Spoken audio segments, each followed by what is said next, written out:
Friends drama की starting में हम एक लड़की जिसका नाम शिया जीजी है उसको देखते हैं, जो कि एक लड़का जो कि कॉन्शियस नहीं था और उसका नाम रॉन्ग कोइनन है, उसके क्लोज आ रही होती है। और फिर हम देखते हैं कि कोइनन की बॉडी से उसकी आत्मा अलग हो गई। वो यहाँ पर जीजी को कॉल आउट करने लग जाता है और कहता है कि तुम लोगों को वेजिटेटिव स्टेट में भी ऐसे अकेला नहीं छोड़ती हो, इतनी ज्यादा रेकलेस हो तुम। जीजी आसपास देखने लग जाती है और सोचती है कि उसे आवाज तो आ रही है लेकिन कोई नजर तो आ नहीं रहा। कोइनन उससे बोल रहा था हट जाओ यहाँ से। जीजी सोचती है शायद मुझे वैसे ही नशा हो रहा है। कोइनन उससे कह रहा था हटो तुम, निकलो यहाँ से। जीजी कहती है मुझे माफ करना लेकिन ये एक इमरजेंसी है और मेरे पास कोई और चॉइस नहीं है। और फिर हमें पहले का सीन दिखाया जाता है। जीजी अपने बारे में बताती है और कहती है मेरा नाम शिया जीजी है। 10 मिनट पहले जब मैं जूस पी रही थी तो फिर उस जूस में किसी ने ड्रग मिला के मुझे दे दिया था और फिर मेरी सिचुएशन काफी ज्यादा खराब हो गई थी। ओरिजिनली तो मैं एक नोवेल की कैरेक्टर हूँ, इसका नाम बोन डीप अफेक्शन है, एक substitute female lead supporting character. उसको फिजिकली और मेंटली काफी ज्यादा अब्यूज किया गया जस्ट बिकॉज जो मेरा फेस है वो फीमेल लीड शिए वैनिंग से मैच करता है। और जो सेकंड मेल लीड है शिए यू, जो कि मुझे पसंद भी करता है लेकिन वो मेरे साथ नहीं हो सकता क्योंकि उसकी डेस्टिनी में ही नहीं है। लेकिन फिर भी उसने बहुत ज्यादा कोशिश करी और मुझसे शादी कर ली। शादी के बाद मेरे पूरे के पूरे 19 मिसकैरेजेस हुए और जिस वजह से फीमेल लीड मेरा इस्तेमाल कर सके। अब डॉक्टर ने यहाँ पर यू से बोला था कि मिस्टर शी, इनके मल्टीपल मिसकैरेजेस हो चुके हैं, अगर ऐसे ही रहा तो फिर इनकी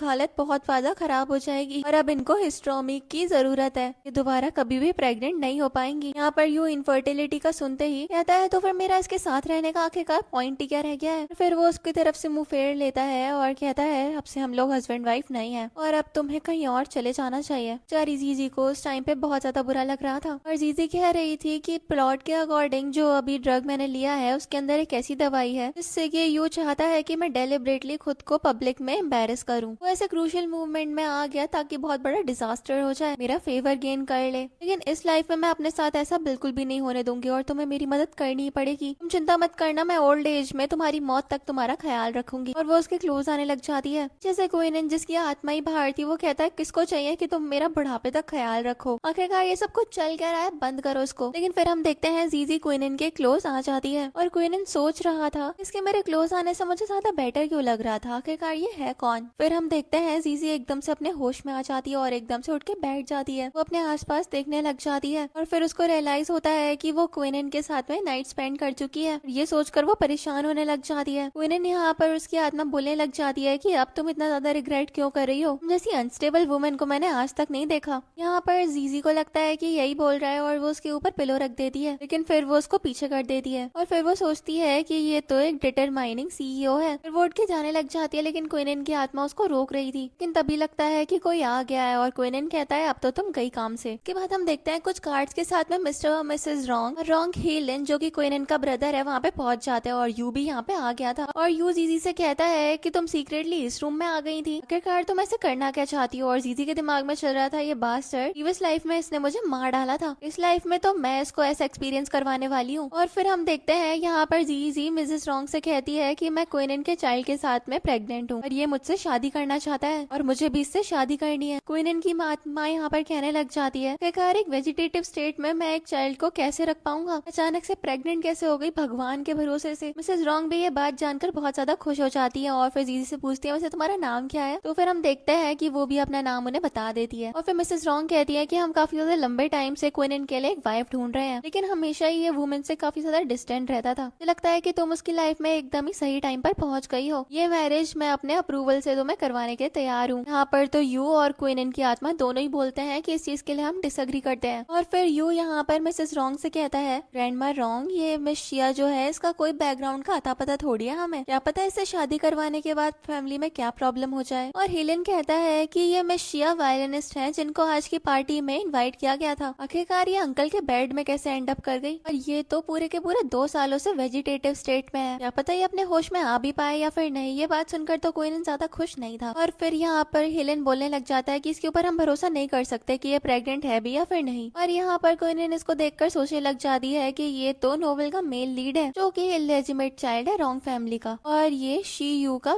दोस्त भी तो है, ऑफ कोर्स उसी की साइड तो लेगा। और यू भी यहाँ पर कहता है कि हाँ तुम्हारी बात पर किसी को भी यकीन नहीं होगा। कोइनन की आत्मा तालियां बजाती है और कहती है कि अब तो बहुत ज्यादा ही हो गया है। लेकिन जीजी कहती है कि तुमने ये सारी बातें नहीं सुनी, मैं नेचुरली फर्टाइल हूँ। उस पर वो कहता है कि कुछ ज्यादा ही बुक्स पढ़ती हो क्या, तुम कुछ भी बकवास मत करो। यहाँ पर वो सोचती है कि मैं झूठ कैसे बोल सकती हूँ, पास्ट लाइफ में मैं पूरी की पूरी 19 टाइम्स प्रेग्नेंट हुई थी, लेकिन तब भी इसकी वजह से मेरी लाइफ बिल्कुल ठीक नहीं रही। और फिर जीजी यहाँ पर कहती है, आंटी अगर आपको मेरी बातों पर यकीन नहीं होता तो फिर आप मुझे 1 महीना दीजिए, अगर 1 महीने बाद मैं प्रेग्नेंट नहीं होंगी तो फिर मैं यहाँ से चली जाऊंगी। यहाँ पर यू उससे बहस करने लग जाता है, लेकिन वो उसको अच्छे से जवाब दे देती है। और मिसेस रॉन्ग कहती है, ठीक है मैं इस चीज के लिए तैयार हूँ और अब तुम रॉन्ग फैमिली में एंटर कर सकती हो, तुम मेरी डॉटर इन लॉ हो। जीजी भी यहाँ पर दौड़ी दौड़ी मिसेस रॉन्ग के पास में चली जाती है और वो काफी ज्यादा खुश थी और कहती है कि मुझे तो आपसे मिलने के बाद एक इंस्टेंट कनेक्शन फील हो रहा है, शायद अब मैं आपकी फैमिली को ग्रैंड सन से भर दूंगी। और मिसेस रॉन्ग भी ये बात सुनकर काफी ज्यादा खुश हो रही थी और वो तो बहुत ज्यादा अच्छा समझ रही थी जीजी को। यहाँ पे क्विनन कह रहा होता है कि मैं इस चीज के लिए अग्री नहीं करता हूँ। फिर मिसेस रॉन्ग कहती है, चलो तुम अपने कपड़े चेंज कर लो, फिर नीचे आ जाना। जीजी भी कहती है,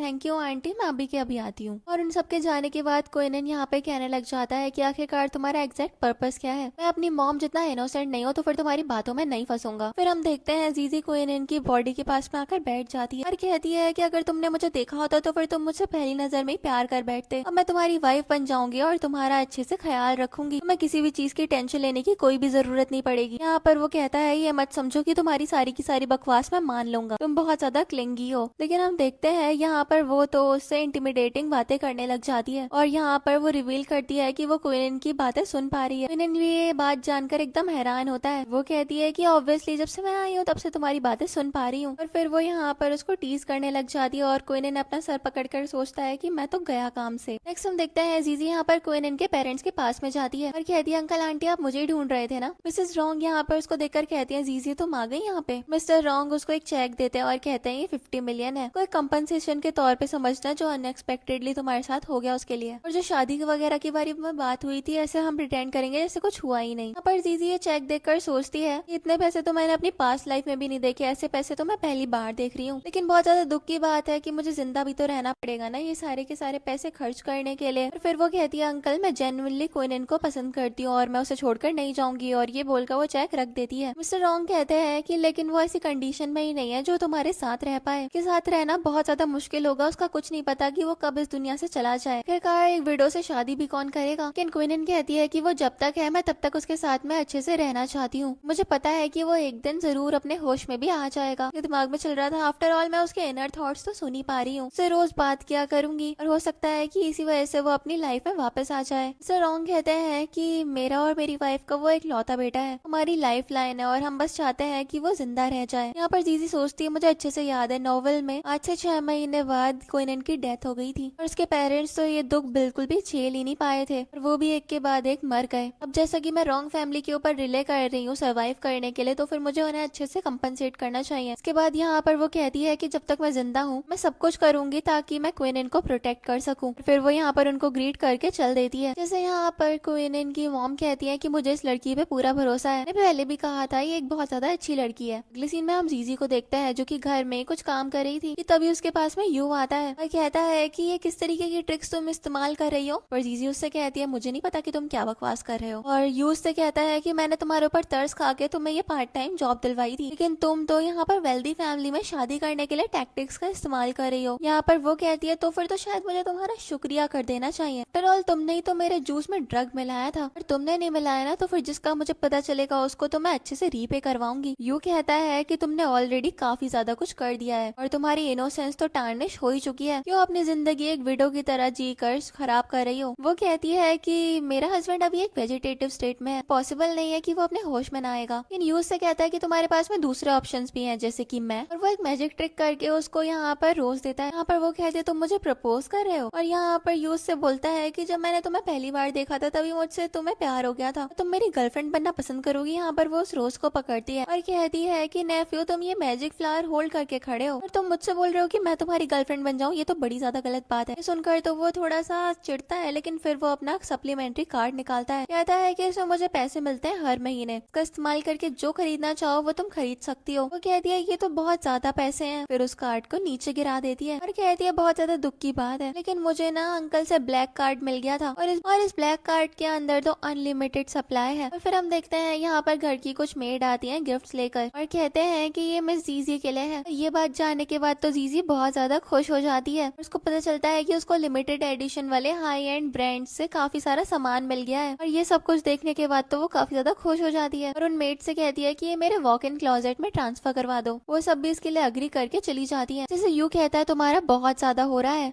फिर जीजी यहाँ पर यू को सुनाकर जाने लग जाती है, लेकिन वो कहता है कि मैं तो तुम्हें बताना ही भूल गया, जो मैं चाहता हूँ ना वो मैं लेकर ही हासिल करता हूँ, अगर जो मैं नहीं पा पाता उसको डिस्ट्रॉय कर देता हूँ। जीजी कहती है खैर मुझे क्या, और आगे चली जाती है। इस सीन में हम यू को देखते हैं जो कि बैठा होता है कि तभी हेलेन उसके पास में आता है। हेलेन उससे कहता है कि वो वेनियन जैसी इतनी ज्यादा क्यों दिख रही थी, और यू कहता है कि वाह क्या कोइंसिडेंस है, वैसे तो मैं उसके साथ खेल खेलना चाहता था लेकिन मैंने तो उसे मिसजज कर दिया, वो तो चालाक बिल्ली है। को तो यहाँ पर अंकल रॉन्ग ने अपना सप्लीमेंट्री कार्ड भी दे दिया है। हेलेन ये बात सुनता है और कहता है अगर वो सक्सेसफुली रॉन्ग फैमिली में एंटर कर गई ना और उसने सही में मेरे अंकल के बच्चे को जन्म दे दिया तो फिर पक्का है कि रॉन्ग फैमिली तो पूरी की पूरी उसी की हो जाएगी, मैं कोई ना कोई तरीका निकालना ही पड़ेगा ताकि उसे रिड ऑफ कर पाए। और यू कहता है चिंता मत करो, उसके लिए मैंने एक अच्छा इंतजाम कर लिया है। नेक्स्ट हम जीजी को देखते हैं जो कि क्वीन के पास में पहुंच जाती है और उसकी आत्मा कहती है आ गई तुम, और यहाँ पर वो उसको देखकर उससे कुछ बातें करने लग जाती है और क्वीन यहाँ पे उससे भड़क रहा था। और यहाँ पर जीजी कहती है कि तुम्हारे साथ रहना किसी शॉर्ट ड्रामा में होने जैसा है, मैं तुम्हारे दिल की बातें सुन पा रही हूँ। क्विनन कहता है कि मेरे पेरेंट्स तुमसे शादी करवाने के लिए नहीं मानेंगे। जीजी उसके शर्ट को बटन डाउन करने लग जाती है और कहती है कि तुम क्या, तुम्हारी आत्मा भी मुझसे शादी करने के लिए मानेगी और तुम्हारे फैमिली मेंबर्स तो मान ही चुके हैं। यहाँ पर वो उसको बटन खोलने के लिए डांटता है और कहता है तुम्हें जरा सी भी शर्म नहीं है। यहाँ पर वो उसको डांटने लग जाता है लेकिन वो कहती है चुप हो जाओ मुझे नींद आ रही है। यहाँ पे क्विनन सोचने लग जाता है कि आखिरकार इस लड़की का असली पर्पस क्या है। नेक्स्ट हम देखते हैं यहाँ पर जीजी उठती है और क्विनन उससे लड़ने लग जाता है। पहले तो उससे कामली बात कर रही थी लेकिन फिर जब वो उससे लड़ने लग जाता है तो फिर वो उससे नाराज होकर चली जाती है। नेक्स्ट हम देखते हैं यहाँ पर सभी लोग खाना खा रहे थे और हीलेन और यू भी आ जाते हैं और मिसेस रॉन्ग यू को भी बिठा लेती है। यहाँ पर जीजी और यू के बीच में थोड़ी सी आर्ग्यूमेंट होती है। फिर हम देखते हैं कि टेबल के नीचे से यू यहाँ पर अपने पैर से जीजी को टच कर रहा था और वो इस सब की वजह से काफी ज्यादा अनकंफर्टेबल हो रही होती है। फिर यहाँ पर वो गुस्से से उसके पैर में फोक घुसा देती है, वो चिल्ला देता है और मिसेस रॉन्ग पूछती है तुम्हें क्या हो गया, तो फिर वो कहता है कुछ नहीं मेरा पेट दर्द है। वो कहती डॉक्टर को बुलवाऊं, कहता है नहीं नहीं मैं वॉशरूम होकर आता हूँ, और पैर लड़खड़ाते हुए वो वहाँ चला जाता है। इसके बाद हम देखते हैं वो लड़खड़ाते हुए जा रहा था और मिसेस रॉन्ग कह रही थी ऐसे किसके पेट में दर्द होता है। जी सोच रही थी कि मुझसे पंगा लेगा तो फिर ऐसे ही होगा इसके साथ। हम यू को देखते हैं इसके पैर में चोट लग गई थी और इस वजह से वो जीजी को कर्ज कर रहा था। वो एक मेड को देखता है जो कि खाने के लिए कुछ ले जा रही थी। वो पूछता है क्या ले जा रही हो, तो फिर वो मेड बताती है कि ये थर्ड मास्टर के रूम में लेकर जाना है। तो फिर वो कहता है अच्छा ठीक है ये मुझे दे दो मैं ले जाऊंगा। नेक्स्ट हम जीजी को देखते हैं जो कि क्वीन के रूम में पहुंच जाती है। यहाँ पर उसकी आत्मा उसकी बॉडी के अंदर ही थी। उसका फेस टच करते और कहते तुम सो रहे हो क्या, और उसके पास में ही बैठ जाती है। इस बीच आत्मा भी निकल गई थी उसकी बॉडी से। फिर यहाँ पर वो अपनी लाइफ के बारे में क्वीन से बात करने लग जाती है कि वो किस तरीके से रीबॉर्न हुई है और पहली लाइफ में कितना कुछ झेला उसने, और वो ये सब कुछ बताते हुए उसको काफी ज्यादा परेशान भी हो रही थी और क्वीन भी उसकी सारी की सारी बातें काफी ज्यादा ध्यान से सुन रहा होता है। वो उसके पास में ही सो जाती है और क्वीन यहाँ पर सोचने लग जाता है कि ये मुझसे क्या क्या बातें कर लेती है, क्या इसका दिमागी संतुलन खराब है, ये कह रही है कि मैं 6 महीने में मरने वाला हूँ। फिर वो सोती हुई को टच करने की कोशिश करता है लेकिन वो अपनी रियल बॉडी में नहीं था तो फिर इसमें कामयाब नहीं हो पाता। इसके बाद हम देखते हैं यू यहाँ पर रूम में आ जाता है। क्वीन भी उठ जाती है और वो कहता है कि आंटी देखो मैं अंकल के लिए सूप लेकर आया हूँ। वो उसको वार्न करते हुए कहती है कि रूम से निकल जाओ नहीं तो तुम्हें मैं बिल्कुल भी नहीं छोड़ूंगी। लेकिन हम देखते हैं कि वो सूप रख देता है और उसके पास आने लग जाता है। वो कहती है क्या चाहते हो, तो तुम, वो कहता है कि तुम्हें अच्छे से पता है कि मैं तुमसे क्या चाहता हूँ, और वो उसके ऊपर चिल्लाने लग जाती है। और हम देखते हैं कि यू उसके ऊपर जबरदस्ती करने लग जाता है और कहता है कि सभी लोग बहुत ज्यादा बातें बनाएंगे अगर उन्हें पता चलेगा तुम मेरे अंकल के साथ में हो और मेरे साथ में अफेयर चला रही हो, कितनी ज्यादा बेइज्जती हो जाएगी ना सब लोगों के बीच में तुम्हारी। वो उसे खुद से दूर करती है लेकिन फिर भी वो उसको टच करता है तो फिर वो उसको खुद से दूर झटकते हुए कहती है तुम्हें जरा सी भी शर्म नहीं है। लेकिन फिर हम देखते हैं यू यहाँ पे क्वीन को देखता है और उसको देखने के बाद कर्ज करने लग जाता है और कहता है कि अब मैं तुम्हें ओवर पावर करके सब कुछ अपने हाथ में कर लूंगा। लेकिन फिर से वो उसे खुद से दूर करके उसके ऊपर चिल्लाना स्टार्ट कर देती है। यू यहाँ पर कहता है कि ये पिछले 2 सालों से तो अपने होश में आया नहीं है, अब क्या खाक होश में आएगा, इसके लिए उम्मीद छोड़ दो। लेकिन यहाँ पे जीजी उससे कहती है कि मैं तुम्हें बता दूं ये अपने होश में आएगा और मेरी तो ये सारी बातें भी सुनता है। लेकिन हम देखते हैं यू कहता है कि तुम्हारी इन बकवास बातों में मैं जरा सा भी इंटरेस्टेड नहीं हूँ, और फिर वो उसके साथ में फिर से जबरदस्ती करने लग जाता है। लेकिन हम देख पाते हैं कि क्वीन को तो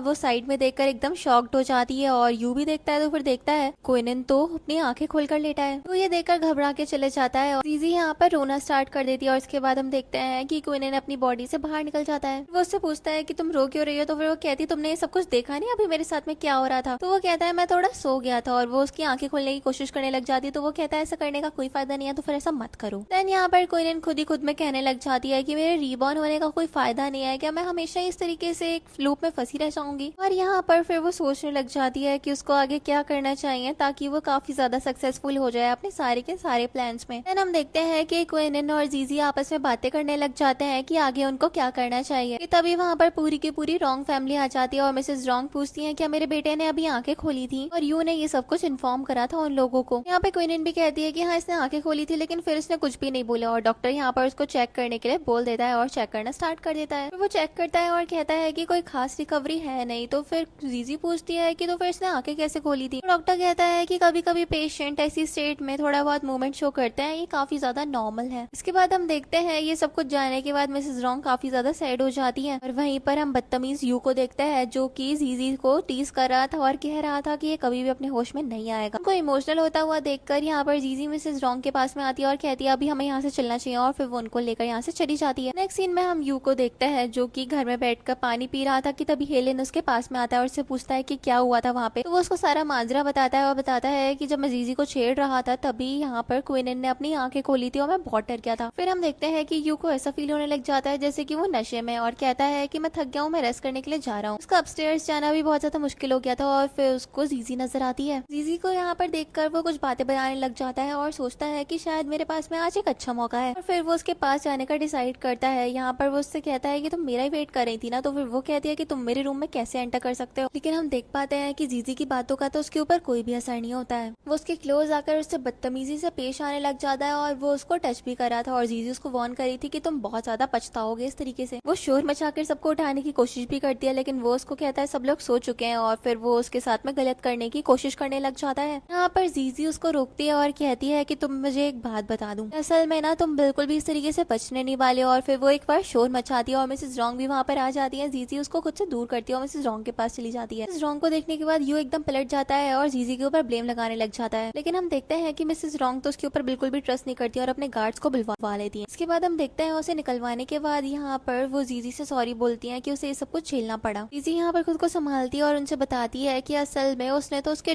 जूस में भी ड्रग मिला दिया था और इसी वजह से उस दिन वो क्विनन के रूम में आई थी और ये सब कुछ हो गया। और फिर वो मिसेस रॉन्ग से सॉरी बोलती है कि उसने क्विनन का इस तरीके से इस्तेमाल करा। लेकिन मिसेस रॉन्ग उसको माफ कर देती है और कहती है कि जो कुछ भी हुआ इसमें तुम्हारी कोई भी गलती नहीं है और अब तुम्हें मेरे होते हुए कोई भी बुली नहीं कर सकता है। देख पाते हैं कि जीजी और मिसेस रॉन्ग साथ में काफी अच्छा बॉन्ड करते हैं और फिर ये दोनों साथ में चले जाते हैं। दूसरी तरफ हम यू को देखते हैं जिसको घर से निकाल दिया जाता है और उसके बाद उसके पास में हेलन आता है। और अब यू को रियलाइज होता है कि जीजी ने ट्रिक करके उसको जानबूझ के ड्रग दिलवाया था ताकि वो उसे घर से निकलवा सके। इसके बाद ये दोनों आगे का प्लान करने लग जाते हैं कि किस तरीके से ये लोग सारी की सारी कंपनी को टेक ओवर करेंगे और सारे के सारे दुश्मनों को रास्ते से हटाएंगे। दूसरी तरफ हम जीजी को देखते हैं जो कि क्विनन के पास आती है और उससे पूछते तुम सो रहे हो, तो फिर उसकी आत्मा भी बाहर आ जाती है। इसके बाद जीजी यहाँ पर क्विनन को सब कुछ बताती है कि अभी उसने क्या क्या एक्सपीरियंस करा और किस तरीके से यू को अब घर से निकाल दिया है। देन यहाँ पर क्विनन उसको पूछने लग जाता है कि वो आगे क्या करने वाली है और जीजी भी यहाँ पर ये बात सुनकर थोड़ा सोच में पड़ जाती है कि आगे उसके प्लान्स क्या होने वाले हैं ताकि वो यहाँ पे सर्वाइव कर पाए। तभी एक आइडिया उसको क्लिक करता है और फिर वो एक कॉल करती है। एक एग्जीबिशन होने वाला था जिसमें उसकी भी एक पेंटिंग यहाँ पर एग्जीबिशन में शो होगी। 3 दिन में होने वाला था और वो परेशान होती है कि वो किस तरीके से उसको टेक ओवर करेगी। वो परेशान होने लग जाती है और क्विनन कहता है कि तुम वुमेन्स का तो मुझे बिल्कुल भी समझ में ही नहीं आता है। और जीजी स्माइल करके क्विनन के पास में जाके बैठ जाती है और कहती है तुम जैसे बड़े CEO तो ऐसी सब चीजें खरीदना तुम्हारे लिए एकदम चुटकी भर का काम है। तो फिर यहाँ पर वो कहता है कि आखिरकार मैं तुम्हारी मदद क्यों करूं। तो फिर वो कहती है तुम्हें करनी ही पड़ेगी और यहाँ पे वो उसको ट्रिक्स बताने लग जाता है। एंड यहाँ पर वो उसको अपने असिस्टेंट का नाम बताता है। क्विनन भी उसका नाम सुनते ही उसको पहचान जाती है और सोचती है कि हाँ वो तो तुम्हारा असिस्टेंट है ना जो कि तुम्हारा काफी ज्यादा सपोर्ट करता था। और ये लोग आगे के बारे में सोचने लग जाते हैं कि किस तरीके से वो अब आगे अपने प्लान को आगे बढ़ा सकते हैं।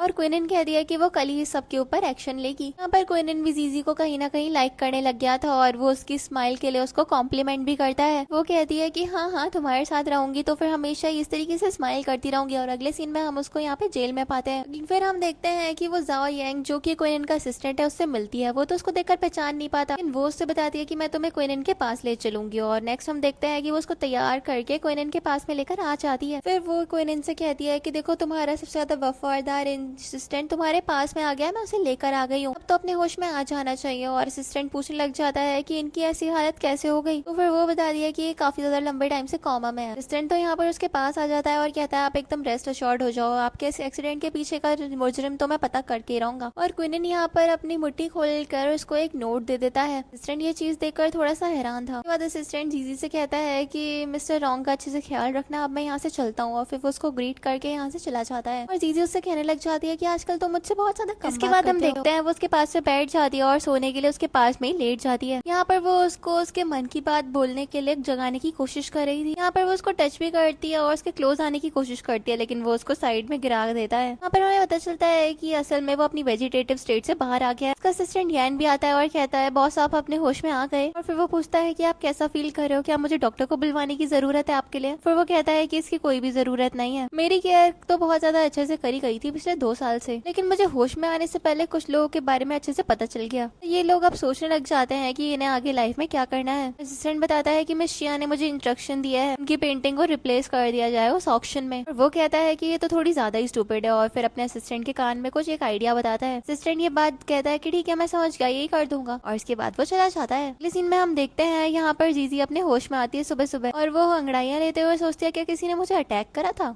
और फिर यहाँ पर वो क्विनन को सहलाने लग जाती है और कहती है क्या कल रात तुमने मेरे एडवांटेज लेने की कोशिश करी। हम देखते हैं कि क्विनन ने फिर से अपने माइंड के थॉट से यही बोल दिया था कि ऐसा कुछ नहीं है। और फिर वो उससे कहती है कि कल रात तुमने मुझे इग्नोर क्यों किया था। तो फिर वो कहता है कि तुम्हारा डिसीजन तो बहुत ज्यादा रिसोर्ट है और काफी ज्यादा डेस्परेट मेजर भी है और यूनिक भी, काफी ज्यादा अमेजिंग काम करती हो तुम और हार्ड भी। तो फिर वो कहती है कि अरे ऐसे बोलकर तो तुम सिर्फ और सिर्फ मेरा मजाक बना रहे हो और तुम्हारे इनर थॉट्स बहुत ज्यादा एनोइंग है। और वो अपने कानों पे हाथ रखकर कहती है कि अब मुझे तुम्हारे और ज्यादा इनर थॉट्स नहीं सुनने हैं। फिर वो उठकर चली जाती है और वैनिटी के सामने अपना मेकअप करने की कोशिश करने लग जाती, खुद को मिरर में देखती है और उसकी गर्दन पे एक स्कार था। यहाँ पर वो सोचती है इतना बड़ा मच्छर कहाँ से आ गया जिसने मेरी गर्दन पे इतनी जोर से काट लिया। और फिर यहाँ पे क्विनन तो रात का सीन याद करता है जहाँ पर जीजी उसको टच कर रही थी और यहाँ पे वो उससे पहले अनाय होता है, लेकिन फिर वो उसको देखकर मैस्मराइज हो जाता है और उसको किस करने लग गया था। अगले सीन में हम देखते हैं मिसेस रॉन्ग यहाँ पर जीजी को उसी एग्जीबिशन में लेकर आ गई थी और जीजी कहती है कि हम लोग तो बस एक आर्ट एग्जीबिशन में आए हैं, क्या इतना ज्यादा सज धज के आना जरूरी था। फिर वो कहती है कि ये तुम्हारा पहला एग्जीबिशन है, इतने बड़े बड़े सेलिब्रिटी आते हैं, तुम मेरी एक लौती प्यारी सी डॉटर इन लॉ, तुम्हें तो अच्छे से लेकर आना जरूरी था। यहाँ पर क्वीन को अपनी वो पेंटिंग नजर आती है और वो सोचती है कि अभी भी यहाँ पर क्या कर रही है। वो उसको देखकर परेशान होने लग जाती है और मिसेस रॉन्ग कहती है कि तुम्हें क्या हो गया। तो फिर जीजी कहती है कि कुछ नहीं मैं अभी आती हूँ। यहाँ पर वो कुछ करने का सोच रही थी कि तभी एक मास्क लगे हुए आदमी से टकरा जाती है और उसको सॉरी बोलती है, लेकिन उसके जाने के बाद वो सोच रही थी कि ये काफी ज्यादा जाना पहचाना लग रहा है। के बाद यहाँ पर वो क्वीन के असिस्टेंट को कॉल लगा रही थी, लेकिन वो उसका कॉल इग्नोर कर रहा था क्योंकि वो तो क्वीन के साथ में ही था। कहता है कि सर ये काफी ज्यादा एंग्शियस है, लेकिन वो कहता है कि अभी तो उसको सबक सिखाना मेरे लिए काफी ज्यादा जरूरी है। जीजी तो बहुत ज्यादा परेशान हो जाती है कि अगर ऐसे ही चलता रहा तो फिर उसकी पेंटिंग तो यहाँ पर बिक जाएगी। एंड हम देखते हैं यू यहाँ पर इनके पास में आता है और जीजी को देखकर कहता है कि तुम तो बहुत ज्यादा नर्वस लग रही हो। और मिसेस रॉन्ग यू को देखकर बहुत ज्यादा अनॉयडली पूछते हैं कि तुम यहाँ क्या कर रहे हो। तो फिर वो कहता है कि ग्रैंड माँ मुझे तो यहाँ पर आना ही था, आप मुझे देखकर इतना ज्यादा हैरान मत हुई है। और जीजी उसको देखकर कहती है ठीक है नेफ्यू, तुम्हारे इतने ज्यादा काइंड शब्दों के लिए तुम्हारा शुक्रिया। और फिर यू भी वहाँ से चला जाता है और ऑक्शन के लिए होस्ट आ जाती है स्टेज पर, वही वाली पेंटिंग को बताती है कि अब इसको ऑक्शन किया जाएगा। वो सबसे पहले यहाँ पर 50 मिलियन की बिड करता है। हम देख पाते हैं कि क्वीन इनको नहीं चाहिए था कि यू उस पेंटिंग को ले ले, लेकिन वो बिल्कुल भी बिड भी नहीं कर सकती थी। और हम देखते हैं कि पीछे से क्वीन बिड करता है और वो यू से ज्यादा बड़ी वाली बिड कर रहा था। हम देखते हैं ये सब कुछ चल ही रहा था कि तभी हम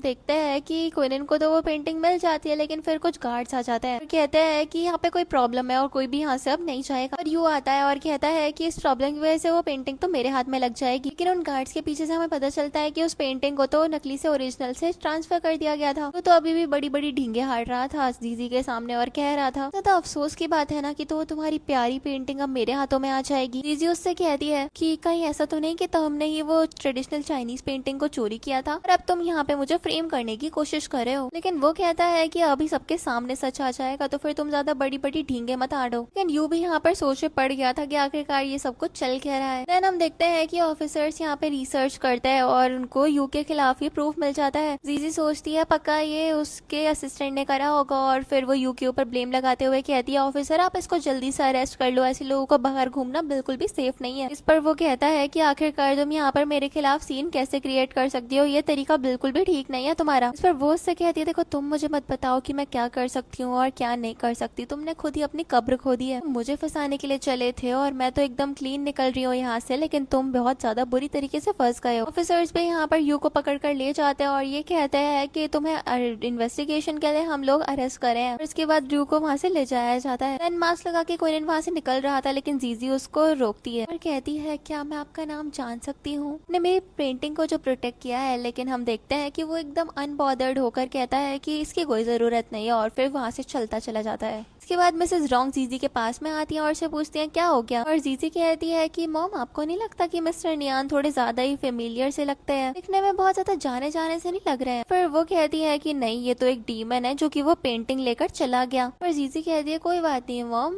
मैं और ज्यादा अच्छी बना दूंगी। अगले सीन में हम देखते हैं जीजी यहाँ पर क्वीन के रूम में उसके पास जाती है और कहती है कि आज मैं एक ऐसे आदमी से मिली जो कि बहुत ज्यादा तुम्हारे जैसा दिखता था, बस उसने मास्क पहन रखा था तो फिर उसकी शक्ल का तो पता ही नहीं चला और उसने यहाँ पे मुंह फुला रखा था। क्वीन यहाँ पर उसकी जैसी अपेरेंस को याद करने लग जाती है और कहती है कि उसने तो तुम्हारे जैसी वॉच तक पहन रखी थी, क्या तुम इस बात पे बिलीव कर सकते हो? वो वॉच वैनिटी के ऊपर रखी हुई होती है। तभी हम देखते हैं क्वीन की इनर वॉइस उससे कहती है कि बड़े बड़े बिजनेसमैन इस तरीके की वॉच पहनते हैं, इसमें कोई बड़ी बात नहीं है। यहाँ पर वो उस वॉच को देखने ही वाली थी कि तभी हम देखते हैं फैमिली का बटलर आ जाता है और वो यहाँ पे स्पॉन्ज बाथ के लिए एक टब और एक टाल लेकर आया था और कहता है मैडम ने कहा है कि आज से आपको सर को अच्छे से क्लीनिंग वगैरह करनी पड़ेगी ताकि आप उनके साथ में थोड़ा ज्यादा ही अच्छा रिलेशनशिप डेवलप कर पाओ। उन्होंने यहाँ पर बोलने लग जाता है कि वाह मेरी मॉम भी कमाल है, एक अनजान वुमेन के हाथों में मुझे सौंप रही है। और यहाँ पर फिर वो जीजी से कह रहा था कि तुम मेरे साथ में ऐसा नहीं कर सकती, मैं तुम्हें रिस्पॉन्सिबिलिटी नहीं देता अपनी। लेकिन हम देखते हैं कि जीजी तो मजे से अब टॉवल को गीला करती है और क्वीन के बटन डाउन करने के लिए तैयार हो गई और कहती है कि अब मैं तुम्हारी बॉडी को वाइप करने के लिए आगे बढ़ रही हूँ, तुम ज्यादा बुरा मत मानना इन सब चीजों का। और ये बोलकर वो उसके बॉडी को देखने लग जाती है और कहती है कि तुम तो बहुत ज्यादा एक्स्ट्राऑर्डिनरी हो, 2 साल में बेड पे पड़े रहने की वजह से भी तुम्हारे एब्स नहीं गए हैं। और वो उसको टच कर रही थी और क्वीन कह रहा था कि ये तो सरासर बहुत ज्यादा गलत चीज है, दिन दिहाड़े मुझे इस तरीके से मोहलस करने की कोशिश करी हो, ये सही चीज नहीं है। और जीजी क्वीन से कहती है कि असल में तो मैं आज एग्जीबिशन में गई थी, बहुत ज्यादा हैंडसम लड़के से मिली और उसके पास में भी एप्स थे, लेकिन मैंने तुम्हें चीट नहीं करा, तुम्हें मेरा बहुत ज्यादा शुक्रगुजार होना चाहिए, लेकिन तुम तो मुझे समझते ही नहीं हो। इस पर क्वीन उससे कहता है क्या तुम्हें उससे प्यार व्यार हो गया क्या? तो फिर वो कहती है कि उसने मुझे वो पेंटिंग खरीद के नहीं दी, लेकिन वो खुद ले गया, तो फिर वो एक अच्छा इंसान तो था ही। क्वीन उससे कहता है कि तुम मेरी बॉडी को टच कर रही हो और दूसरे मेंस के बारे में सोच रही हो। जी मैं तुम्हें वार्न कर रहा हूँ, रॉन्ग फैमिली ऐसी वुमेन्स को बिल्कुल भी यहाँ पे अप्रिशिएट नहीं करती, जो कि जिस थाली में खाती है उसी में छेद कर देती है। तरीका बिल्कुल भी सही नहीं है और मैं तुम्हें इसके लिए माफ नहीं करूंगा। तुमने मेरे साथ में ऐसा करने की कोशिश करी तो फिर तुम देख लेना। पर हम देखते हैं जीजी यहाँ पर उसका फेस पकड़ती है और कहती है क्वीन तुम जेलस हो रहे हो? पर वो कहता है कि भला ये कैसे हो सकता है कि मैं तुम्हारी वजह से जेलस हूँ, क्या तुम्हारा दिमाग खराब तो नहीं हो गया? फिर वो कहती है कि तुम जेलस हो रहे हो, आफ्टर ऑल इस दुनिया में बस मैं ही एक लौती हूँ जो कि तुम्हारे दिल की आवाज सुन सकती हूँ। तो फिर तुम कितना ज्यादा लोनली फील करते होगे ना पिछले 2 साल से, जब तुम किसी से भी बात नहीं कर पा रहे थे। तो फिर वो तब भी कहता है कि मुझे तुम्हारी कोई भी जरूरत नहीं है, तो फिर ऐसा मत सोचो। फिर वो कहती है अच्छा तो फिर अगर तुम नॉर्मल पर्सन होते शायद मेरे तरफ एक नजर बढ़ाकर भी नहीं देखते, सिचुएशन में फंसे हुए हो इसी वजह से मेरे साथ में हो, अब तुम्हें मेरे साथ में ही फंस के रहना पड़ रहा है, लेकिन चलो कोई बात नहीं, मैं तुम्हारा साथ दूंगी और तुम्हें ठीक होने में मदद करूंगी और उसके बाद मैं तुम्हें छोड़कर चली जाऊंगी। इस पर वो उससे कहता है तुम्हें क्या लगता है कि तुम मुझे ऐसी छोड़कर जा सकती हो? ऐसा तो बिल्कुल भी मैं होने नहीं दूंगी। लेकिन हम देखते हैं कि वो ज्यादा रिएक्ट नहीं करती और वहाँ से चल देती है। नेक्स्ट हम देखते हैं जीजी मिसेस रॉन्ग के पास में जाती है और उनका हाथ पकड़ लेती है और यहाँ पर वो काफी ज्यादा खुश थी क्योंकि वो जीजी को अपने बेटे के साथ में मैरिज सर्टिफिकेट ऑब्टेन करवाने वाली। और यहाँ पर जीजी परेशान होने लग जाती है कि वो मैरिज सर्टिफिकेट के लिए फोटो कैसे खींचेगी। तो फिर मिसेस रॉन्ग कहती है कोई बात नहीं, हम उसकी आंखें ना अपने हाथों से खुलवा कर उसकी फोटो खिंचवा लेंगे, शादी तो मैं तुम्हारी उससे करवा कर ही रहूंगी। यहाँ पर क्वीन कह रहा था कि मेरे साथ में क्या जबरदस्ती हो रही है, मेरी जबरदस्ती फोटो भी खींच लोगे तो मैरिज सर्टिफिकेट के। जीजी तो यहाँ पर बड़े प्यार से उससे पूछती है क्या तुम मुझसे शादी करोगे? मिसेस रॉन्ग कहती है कि अभी वो लिटिल डीमन तो मैं आंसर नहीं कर सकता है, वो अग्री करे या ना करे, मैंने तो अग्री कर दिया है, तो फिर तुम मेरे बेटे से शादी कर सकती हो, तुम्हें किसी भी प्रॉब्लम को लेने की जरूरत है ही नहीं अपने माइंड में। ये सारी बातें हो ही रही थी कि तभी हम देखते हैं यहाँ पे रॉन्ग एंड जो की क्वीन की सिस्टर है वो वहाँ पर आ जाती है और कहती है कि आपने मेरे ब्रदर को किसी लड़की से शादी करने के लिए भी बोल दिया और वो ऐसी हालत में भी नहीं है जो कि अग्री या फिर डिसअग्री कर सके। मैं तो इस चीज से बिल्कुल भी अग्री नहीं करती हूँ। लेकिन मिसेस रॉन्ग कहती है मैं तुम्हारी बात नहीं मानती, लेकिन क्वीन येन कहती है कि मैंने तो सुना है कि इसने तो अपनी एजुकेशन भी कंप्लीट नहीं करी और ये बहुत ज्यादा इमेच्योर लड़की है, इसने सिर्फ और सिर्फ आप लोगों को अपनी बातों में बहका लिया है, आप इसकी बातों में और ज्यादा मत बहको और इसके ब्रदर के साथ में मैरिज मत करवाओ, हो सकता है कि ये हमारी घर को बिल्कुल ही तहस नहस कर दे। दीदी सोचने लग जाती है कि नोवेल के प्लॉट के अकॉर्डिंग तो येन एकदम ही नाइव और इनोसेंट गर्ल है, इसका दिमाग भी थोड़ा कुछ खास काम नहीं चलता। इसकी शादी उस कमबैक बैनिंग के साथ में अरेंज कर दी गई थी, बेचारी को बहुत ज्यादा झेलना पड़ा अपनी शादी के बाद में, पर मैं इसके साथ में ऐसा नहीं होने दूंगा। और यहाँ पर ये सब कुछ वो सोच रही थी, एंड उससे कहती है कि मैं तुमसे बात कर रही हूँ, तुम कहाँ पर खोई पड़ी हो, मुझे जवाब नहीं देना, किस तरीके से तुम मुझे डिसरिस्पेक्ट करना चाहती हो। एक बात मैं तुम्हें बता दूं कि इस घर में मेरे इजाजत के बिना ऐसा कुछ भी नहीं हो सकता। मिसेस रॉन्ग कहती है कि जिससे मैं चाहूंगी उससे मेरे बेटे की शादी हो, और ये बहुत ज्यादा अच्छी है, ये आर्टिस्ट भी काफी बढ़िया है, तो फिर तुम इसको बिल्कुल भी कम मत समझो। दीदी के दिमाग में चल रहा था, हाँ नहीं तो मैं इतनी ज्यादा बढ़िया हूँ, ये मुझे कम समझ रहे हैं, अब इसकी ट्रेजिक एंडिंग होने से मैं इसको बचाऊंगी और शायद ये मेरा शुक्रिया भी कर दे। फिर हम देखते हैं जीजी यहाँ पर तुरंत ही येन के पास चली जाती है और कहती है कि तुम तो मेरी बहुत ज्यादा अच्छी सिस्टर इन लॉ हो, तुम बहुत ज्यादा काइंड और वेल्दी लेडी हो, तुम्हें इस तरीके से दूसरों के साथ में पेश नहीं आना चाहिए जिससे तुम्हारा कैरेक्टर खराब नजर आए दूसरों के आगे, तुम्हारा ओवरऑल ऑरा काफी ज्यादा अच्छा है, तुम एक अथॉरिटीफुल पर्सन बनो, ऐसे बैड बिहेव मत करो। वो उससे कहती है कि देखो तुम मेरा ऐसे बेवकूफ बनाने की बिल्कुल भी कोशिश मत करो, मैं तुम्हारी बातों में ऐसे नहीं आने वाली हूँ। लेकिन हम देखते हैं कि क्वीन तो उसका हाथ पकड़ लेती है और कहती है कि तुम कैसी बातें कर रही हो, तुम तो बहुत ज्यादा अच्छी हो, मैंने तो तुम्हारे खिलाफ कुछ भी नहीं बोला, आखिरकार कैसे कोई तुम्हारा बेवकूफ बना सकता है, तुम तो एकदम माइंड ब्लोइंग हो, तो तुम्हारे ब्रदर के साथ में मैरिज सर्टिफिकेट ऑब्टेन करना है, तुम्हें मेरी मदद करनी ही चाहिए। एंड भी कहती है कि हाँ तुम एक गरीब लड़की हो और शायद तुम्हें पता नहीं होगा कि किस तरीके से ड्रेसअप किया जाता है, और जीजी उससे कहती है कि thank you sister in law, तुमने मेरी जैसी सिंड्रेला की जान बचा ली, तुमसे ज्यादा बेटर तो कोई भी मेरे लिए ड्रेस ढूंढ कर ही नहीं निकाल सकता है। एक व्हाइट ड्रेस पहनेंगे और इसमें बन लगाएंगे, और येन उससे कहती है वन भला किस तरीके का हेयर स्टाइल तुम्हें सूट नहीं करेगा, चलो मैं तुम्हारी मदद करती हूँ। और हम देखते हैं कि येन तो जीजी की बातों में फंस गई थी और उसे अपने साथ ले जाती है कि मैं तुम्हारी मदद करूँ। रॉन्ग ये सब कुछ देखकर खुश हो रही थी और सोच रही थी कि चलो मेरी स्टबर्न डॉटर को भी अकल आ गई थोड़ी सी, टेम्पर भी एकदम ही लूज हो गया। जीजी बहुत ज्यादा अच्छी है और उसको हर कोई पसंद करता है। उन्हें ये सब कुछ देखता है और फिर वो भी डिसअपेयर हो जाता है। अगला सीन हम सिविल अफेयर्स ब्यूरो का देखते हैं, जहाँ पर क्वीन को तो यहाँ पर उसकी वेजिटेटिव स्टेट में ही जमीन पर लिटा दिया था। जीजी भी उसके पास में ही लेटी हुई थी और कैमरामैन उनको इंस्ट्रक्ट कर रहा था कि किस तरीके से वो लोग पोज करें कि उनकी फोटो ठीक तरीके से क्लिक हो जाए। जीजी यहाँ पर क्वीन से पूछ रही थी क्या तुम मुझसे शादी करने के लिए तैयार हो। यहाँ पर क्वीन अपनी फोटो खिंचवाने के टाइम पर आंखें खोल लेता है। हम देखते हैं यहाँ पर मिसेस रॉन्ग अपने मैरिज सर्टिफिकेट में बेटे और वाइफ की फोटो देख रही थी और कहती है कि ये फोटो तो कितने ज्यादा अच्छे से एडिट हुई है, ऐसा लग रहा है जैसे कि क्वीन ने अपनी खुद की आंखें खोल रखी हो। वो पूरे होशो हवास में इस फोटो को खिंचवा रहा हो और येन जीजी से कहता है कि अभी भी मुझे एक एक्शन लेना है, तुम उस तरीके से ड्रेस अप नहीं कर सकती हो जो कि प्रेजेंटेबल ना हो। तो फिर जीजी भी कहती है ऑफ कोर्स मैं रॉन्ग फैमिली की डॉटर इन लॉ हूँ, तो फिर तो मुझे बहुत ज्यादा अच्छे से बन ठन के रहना चाहिए और मेरी सिस्टर इन लॉ तो मेरी इतनी ज्यादा अच्छी रिवॉर्ड है, वो पक्का से मुझे सिखाएगी कि किस तरीके से मुझे रहना चाहिए ताकि लोग मुझे काफी ज्यादा बेटर तरीके से एक्सेप्ट कर पाए। येन कहती है कि हाँ तुम मेरे बारे में ये तो बिल्कुल ठीक सोच रही हो। हम देख पाते हैं कि मिसेस रॉन्ग अपनी बेटी और अपनी डॉटर इन लॉ को इतना ज्यादा अच्छा बॉन्ड बनाते हुए देखकर काफी ज्यादा खुश हो रही। तभी हेलेन वहाँ पर आता है और जीजी को रियन के साथ में इतना ज्यादा क्लोज देखकर एकदम हैरान हो जाता है। वो जीजी को देखकर एकदम हैरान होते हुए उसके पास में आता है। जीजी यहाँ पर उसको देखकर खड़ी होती है और कहती है कि अब से तुम मेरे नेफ्यू, मैं बाहर जा रही हूँ कुछ जरूरी काम से, तुम्हारी आंटी हूँ ना, आई होप कि तुम फ्यूचर में भी मेरे को ऐसे ही रिस्पेक्ट करोगे। हेलेन भी खड़ी हो जाती है और कहती है सिस्टर इन लॉ मैं तुम्हें एक ट्रीट देती हूँ, और दोनों ही काफी ज्यादा अच्छा बॉन्ड कर रही थी और साथ में चली जाती है शॉपिंग के लिए। हेलेन तो ये सब कुछ देखकर हैरान हुआ पड़ा था कि ये सब कुछ क्या हो रहा है, रॉन्ग फैमिली को कैप्चर करने का सपना कहीं सपना ही ना रह जाए। नेक्स्ट सीन में हम जीजी को देखते हैं जो कि क्वीन के पास में आती है और अपना बैग लटकाकर बोलती है कि मैं शॉपिंग पर जा रही हूँ, तुम अपना ख्याल रखना, बाय है। क्वीन तो अपनी मन की आवाज से कहता है जाओ ना यहाँ से, मेरा दिमाग मत खराब करो। ये अपना मुंह बनाती है और कहती है हाँ हाँ जा ही रही हूँ, और फिर ये बोलकर वो चली जाती है। उसके जाने के बाद हम देखते हैं कि क्वीन अपने होश में आ जाता है। जीजी को जाते हुए वो नोटिस कर रहा था और वो भी मास्क लगाकर बाहर आ गया था। यहाँ पर जीजी अपना बैग चेक करती है और वो एक जरूरी आइटम भूल गई थी, तो फिर वो घर के अंदर जाती है उसको लेने के लिए। और हम यू को देखते हैं जो कि दूसरी कार के साथ में जीजी के ऊपर नजर रख के बैठा हुआ था। जीजी उसको नोटिस तो करती है लेकिन इतना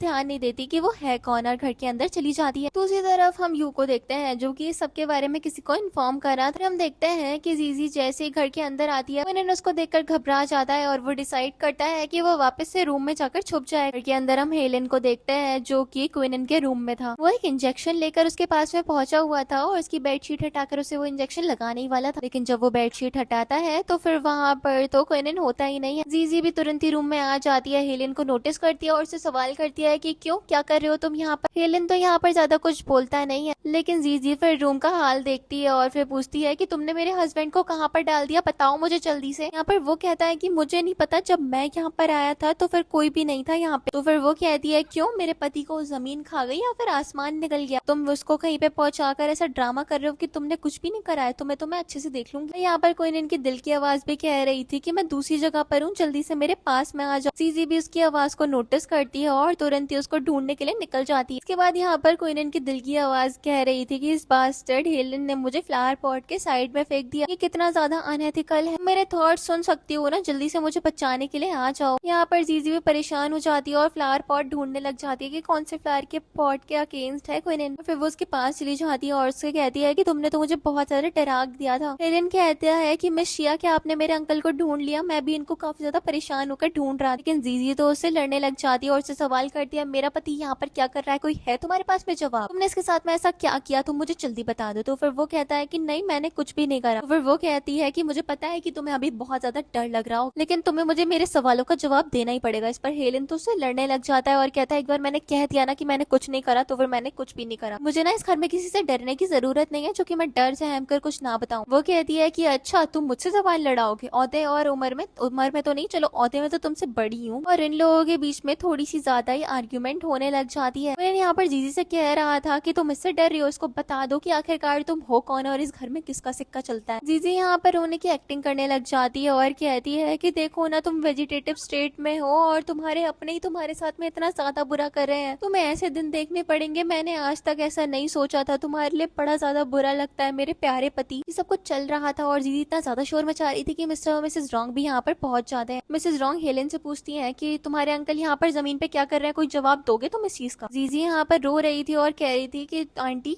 वैसे रो रही है, क्या कोई जवाब दे सकते हो तुमने इसको बुली किया, शर्म नहीं आई जरा सी भी। यहाँ पर जीजी भी तुरंत ही मिसेस रॉन्ग का हाथ पकड़ लेती है और मिसेस रॉन्ग कहती है मुझे जल्दी से बता दो बेटा कि क्या हुआ था यहाँ पर, क्या हेलन ने तुम्हें बुली किया। फिर जीजी कहती है कि इस नेफ्यू ने मुझसे कहा था ये ऐसे अज्यूम ना करे कि ये किसी वुमेन को हिट नहीं कर सकता, ये बहुत ज्यादा बुरा है, ये मुझे मारने के लिए बोल रहा था। यहाँ पर हेलन कहता है कि तुम तो बहुत बढ़िया एक्ट्रेस हो, मुझे को ऐसे फ्रेम करियो, शर्म नहीं आ रही झूठ बोलते हुए जरा सी भी। लेकिन जीजी कहती है कि इसमें मेरा कोई भी फॉल्ट नहीं है मॉम, इसी ने मेरे साथ में गलत करने की कोशिश करी और अब ये मुझे उल्टा सीधा बोल रहा है। और वो रोने की एक्टिंग करने लग जाती है। लेकिन हेलन कहता है कि इसी ने जानबूझ के मेरे अंकल को छुपाया होगा और अब ये ऐसे आंसुओं बहा रही है, वो भी मगरमच्छ वाली। लेकिन मिस्टर रॉन्ग हेलन को एक थप्पड़ लगाते हैं और कहते हैं कि तुम अपनी आंटी के बारे में इतनी ज्यादा बदतमीजी से बात करो, शर्म नहीं आ रही जरा सी, तुम्हें इतना ज्यादा बड़ा कर दिया हमने, तब भी कोई एहसान फरामोश तो तुम हो नहीं। हेलन कह रहा था ग्रैंडपा मुझे गलत मत समझो, मैं बचपन से यहाँ पर रहता हूँ, मुझे ऐसे ना समझा जाए इस घर में। मिसेस रॉन्ग जीजी से कहती है बेटा मुझे माफ कर दो, तुम्हें एक के बाद एक हमारी फैमिली मेंबर से इतना ज्यादा बुरा झेलना पड़ रहा है। अभी क्या, अभी हम क्विनन को उसके रूम में वापस लेकर जाएंगे, ये जमीन कितनी ज्यादा ठंडी होगी ना, बेचारे को कैसा लग रहा होगा। क्विनन यहाँ पर जीजी से बोल रहा था हो सकता है कि ये हेलन किसी दिन को मुझे मार ही डाले और जीजी तुम्हें मुझे प्रोटेक्ट करना पड़ेगा। जीजी भी यहाँ पर सोचती है कि अगर क्विनन इसी जगह पर मौजूद रहा तो फिर उसकी जान को बहुत ज्यादा खतरा हो सकता है और मुझे किसी भी हाल में इसको प्रोटेक्ट करने की पूरी कोशिश करनी चाहिए, आफ्टर ऑल मेरी लाइफ इसी से जुड़ी हुई है। यहाँ पर फिर जीजी मिसेस रॉन्ग से कहती है कि अगर मैं अभी घर पे ना आती तो फिर पता नहीं क्विनन के साथ में क्या हो जाता, मुझे नहीं लगता कि ये इस घर में जरा सा भी सेफ है। फिर वो रोने लग जाती है। मिस्टर रॉन्ग कहते हैं कि इन्वेस्टिगेट करवाना पड़ेगा कि आखिरकार ये सब कुछ क्या हुआ, कैसे हुआ और किसने करवाया। नेक्स्ट हम देखते हैं बटलर आता है मिस्टर रॉन्ग के पास में और वो कहता है कि हमने सारी की सारी सर्विलेंस फुटेजेस चेक करवा ली है, लेकिन जिस फुटेज में यंग मास्टर को उनके रूम से निकाला गया था वो सारी की सारी फुटेज डिलीट हो गई, पता नहीं कैसे, कोई भी आइडिया नहीं है। और जीजी कहती है आखिरकार ये किसने डिलीट करी होगी और फिर वो हेलन की तरफ शक की नजरों से देखने लग जाती है और फिर वो कहती है तुमने एक दिन कहा था कि अगर मेरा हस्बैंड मर गया तो फिर वो पूरी की पूरी फैमिली तुम्हारी हो जाएगी, सारी की सारी प्रॉपर्टीज पर। तो वो अपने तुरंत ही डिफेंस में खड़ा हो जाता है और कहता है कि असल में तो तुम एक आउटसाइडर हो सकता है ना कि तुम सिर्फ और सिर्फ सरकास्टिकली ऐसा बोल रही हो और तुम ही ये सब कुछ कर रही हो ताकि फैमिली को तोड़ सको और सब कुछ अपने नाम करवा लो। जब से तुम इस घर में आई हो तब से कुछ ज्यादा ही प्रॉब्लम होने लग गई है, मैं ये चीज नोटिस कर रहा हूँ। तो फिर वो कहती है कि मैं हमेशा से बस इतना चाहती हूँ कि मेरा मेरा हस्बैंड अपने होश में आ जाए। मिस्टर रॉन्ग कहते हैं कि आज के लिए बहुत ज्यादा लड़ाई झगड़ा हो चुका है और ये सब कुछ मैं और ज्यादा टॉलरेट नहीं करूँ। और फिर वो घर के बटलर को कहता है कि डॉक्टर को बुलाओ जो कि कोनन को चेक करे। और हेलेन तुम मेरे साथ में स्टडी रूम में आ रहे हो, तुमसे तो कुछ अलग सी बात करनी है मुझे। और ये बोलकर मिस्टर रॉन्ग चले जाते हैं और हेलेन भी उनके पीछे जाता है। इसके बाद जीजी मिसेस रॉन्ग के साथ में बैठ जाती है और फिर यहाँ पर वो उनसे यहाँ रिक्वेस्ट करने लग जाती है कि वो कोनन को जहाँ पे भी जाए अपने साथ लेकर जाए। और वो जबरदस्ती कर रही थी और कह रही थी कि मैं वादा करती हूँ कि उसका अच्छे से ख्याल रखूंगी, प्लीज आप उसकी रिस्पॉन्सिबिलिटी मुझे दे दो हैंडल करने के लिए। यहाँ पर मिसेस रॉन्ग भी उसकी बात को समझती है और कहती है ठीक है, जैसे तुम चाहो वैसा कर सकती हो, वैसे भी उसके साथ शादी हो गई है तो फिर उस पर तुम्हारा पूरा हक है। अगर किसी भी चीज की जरूरत पड़े तो फिर मुझे कॉल करने से बिल्कुल भी संकोच मत करना। तो फिर जीजी कहती है मॉम आप बिल्कुल भी चिंता मत करो, मैं अपने पति का ज्यादा अच्छे से ख्याल रखूंगी जितना किसी ने नहीं रखा होगा। नेक्स्ट सीन में हम यहाँ पे कोनन को देखते हैं जो कि बटलर के साथ में था और बटलर कहता है कि यंग मास्टर आपके कहने पे वो सर्विलेंस फुटेज मैंने डिलीट कर दिया। उसके बाद वो बटलर पूछता है कि अगर मैडम और मास्टर को इस बारे में पता चल गया तो। इस पर तो कोनन उसकी तरफ पलट कर देखता है और कहता है कि मेरे उठने से पहले जो कुछ भी हुआ उस सबके बारे में मुझे इन्वेस्टिगेट करना है अभी, और इससे पहले इस बारे में किसी को भी पता नहीं चलना चाहिए कि मैं कोमा से उठ गया। बटलर भी इस चीज के लिए ओके बोल देता है और कहता है कि मैं कुछ नहीं बोलूंगा। जैसे ही कोनन को रियलाइज होता है कि कोई आने वाला है तो फिर वो तुरंत ही बेड पर बेहोश होकर लेट जाता है। कोनन यहाँ पर बटलर के पास आती है और उसका शुक्रिया करती है कि उसने अभी कोनन का ख्याल रखा। बटलर भी जीजी को यहाँ पर ओके बोलकर वहाँ से चला जाता है। इसके बाद हम देखते हैं कोनन जीजी के दिल से बात करने लग जाता है कि तुमने मेरे पेरेंट्स को कन्विंस कैसे करा कि तुम मुझे अपने साथ बाहर लेकर जा सकती हो। जीजी यहाँ पर स्माइल करती है और कहती है मेरे लिए तो ये चुटकियों का काम था, तुम्हारी मॉम तो मुझसे कितना ज्यादा प्यार करती है ये बात तो तुम अच्छे से जानते हो, और उन्हें तुम्हारी अब कुछ ज्यादा ही फिक्र है तो फिर वो तुम्हें सेफ रखने के लिए कुछ भी करने को तैयार। तो फिर तुम तो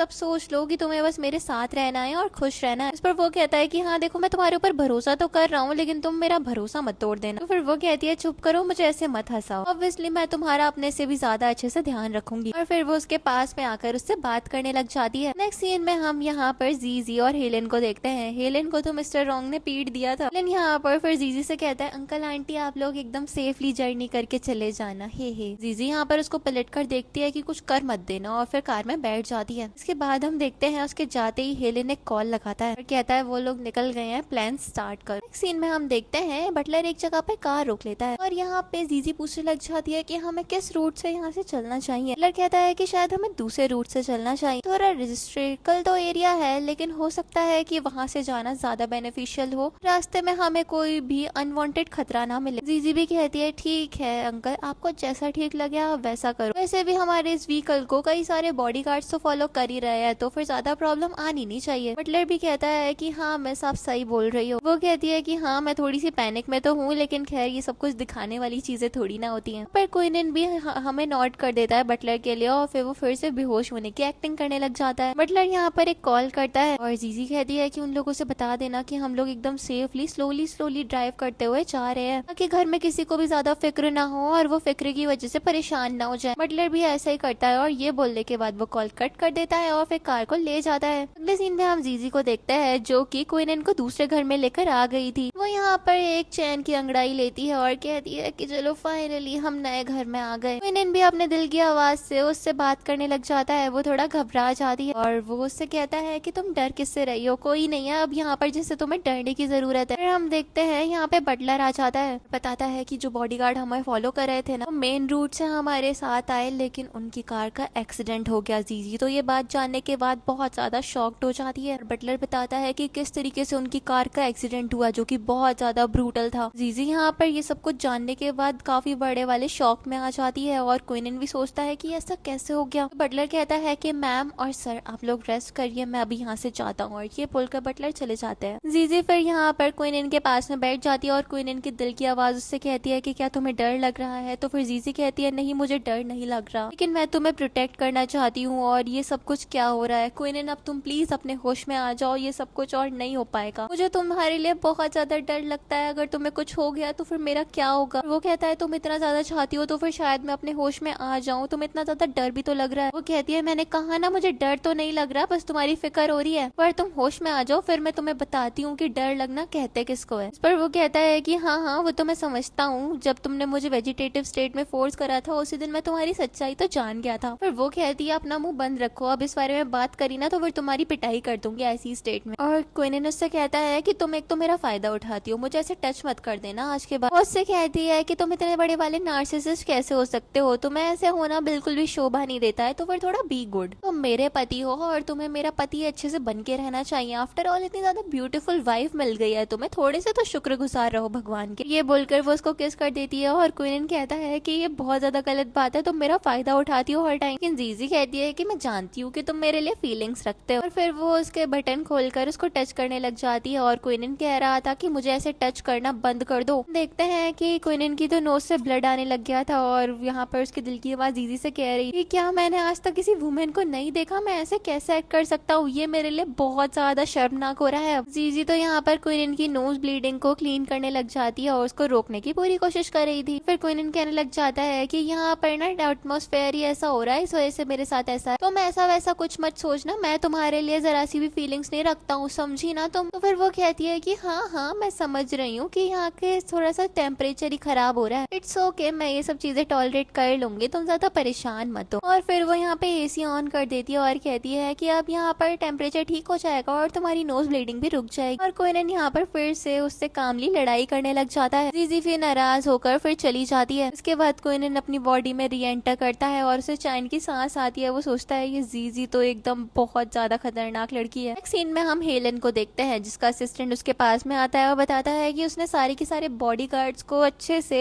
खत्म कर दिया लेकिन वो लोग बच गए। हेलन को गुस्सा आता है और वो उसके सर पे एक प्लेट मारता है और कहता है कि तो क्या मैं तुम्हें शाबाशी दूं, चलो निकलो यहाँ से। और वो भी अपना सर पकड़ के चला जाता है। इसके बाद हेलन के पास में यू आता है और कहता है कि तुम तो एकदम यूजलेस हो और तुम्हारे काम करने वाले लोग तो उससे भी ज्यादा, सबके सब फेल हो गए अपने प्लान में। वो जीजी और क्वीन दोनों ही बच के निकल गए। अब हम क्या करेंगे, हमें फैमिली को टेक ओवर करना भी है या फिर नहीं। फिर इस बारे में बहुत ज्यादा डीपली इन्वेस्टिगेशन होने लग गई है तो बुरी तरीके से फंस जाएंगे हम। और यहाँ पर इन लोगों को रेड फ्लैग्स नजर आने लग जाते हैं और वो लोग सोचने लग जाते हैं क्या क्वीन सही में वेजिटेटिव स्टेट में है भी या फिर सिर्फ और सिर्फ वो नाटक तो नहीं कर रहा। और इसी की तह तक जाने के लिए वो लोग एक प्लान बनाते हैं। नेक्स्ट हम देखते हैं जीजी नाइट सूट में आ जाती है क्वीन के पास में और क्वीन की दिल की आवाज भी उससे बात करने के लिए बैठी हुई थी। क्वीन उससे कहता है थोड़ा पानी पी लो, ये ना थोड़ा ल्यूब वार्म है और तुम्हें इससे अच्छी नींद आ जाएगी। जीजी भी कहती है ठीक है और वो कप उठाकर पी लेती है पानी। फिर वो क्वीन के पास में बैठ जाती है और अपने हाथ दिखाते हुए कहती है कि चलो अब मैं अपनी ड्यूटीज को फुलफिल करती हूँ। उस पर क्वीन एकदम चौंक जाता है और कहता है क्या कहा तुमने अभी, अब क्या करने वाली हो तुम। तो फिर वो उसको टच करने लग जाती है और कहती है कि जो तुम सोच रहे हो वही। फिर जीजी को नींद आने लग जाती है और फिर वो क्वीन के पास में आकर लेट गई थी और सो भी जाती है। हम देखते हैं क्वीन यहाँ पर अपने बॉडी के अंदर आता है और जीजी का हाथ हटाकर उठ के जाने लग जाता है। नेक्स्ट हम क्वीन को उसके असिस्टेंट के साथ में देखते हैं। यहाँ पर क्वीन अपने असिस्टेंट से कह रहा था इस बारे में इन्वेस्टिगेट करवाओ कि ये एक्सीडेंट आखिरकार किसने करवाया है। असिस्टेंट भी कहता है कि हाँ जितने भी बॉडी गार्ड्स आप लोगों को प्रोटेक्ट करने के लिए वहाँ पे दूसरी कार्स में थे वो सबके सब मर गए। और ये लोग यहाँ पर इसी काम वगैरह के बारे में डिस्कशन करने लग जाते हैं। नेक्स्ट सीन में हम जीजी को देखते हैं जो कि अपने काउंसलर के पास में जाती है। काउंसलर कहता है कि एक लिस्ट मिल गई है जिसमें सारे के सारे सक्सेसफुल एप्लीकेंट्स का नाम आ गया है जो कि कैंपस रिक्रूटमेंट में जरूरी है, इनको जरा अच्छे से तुम देख लेना। जीजी भी यहाँ पर उसको देखती है और वो थोड़ी सोच में पड़ जाती है। वो लोग यहाँ पर काउंसलर से बात कर ही रहे थे कि तभी यू आ जाता है और यहाँ पर वो शू फैमिली के बारे में बात कर रहा था और कह रहा था मैं शिया को तो यहाँ पर कोई जॉब वगैरह नहीं मिलने वाली है, मैं श्योरली बोल सकता हूँ। जीजी को तो उसकी बातें बड़ी ज्यादा खराब लग रही थी। यहाँ पर यू तो जीजी के साथ में बड़ा ज्यादा रूडली बिहेव कर रहा था कि तभी जीजी को एक कॉल आती है जो कि एक गुड न्यूज थी। जीजी यहाँ पर काउंसलर से बताने लग जाती है उस न्यूज के बारे में और कहती है कि मुझे तो एक्सेप्ट कर लिया गया है अनलाइक सम पीपल्स जिनको कभी भी यहाँ पे एक्सेप्टेंस नहीं मिल सकता। काउंसलर भी इनडायरेक्टली यू को सुना देता है और यू यहाँ पर जीजी को वार्न करके यहाँ से चला जाता है। देन जीजी यहाँ पर उससे एक्सक्यूज होकर चली जाती है। नेक्स्ट हम यहाँ पर यू के साथ में शी वैनिंग को देखते हैं। यू उसको देखकर बहुत ज्यादा खुश होता है और वो कहती है कि अभी रिसेंटली ही मैं चाइना लौटी हूँ और मैं डायरेक्टली कॉलेज में ही आ गई। और फिर वो जीजी को देखती है जो कि उसी रास्ते से गुजर रही थी और वैनिंग यहाँ पे यू से पूछती है कि वैसे ब्रदर ये कौन है, क्या ये तुम्हारी न्यू गर्लफ्रेंड है। तो फिर यू कहता है गर्लफ्रेंड और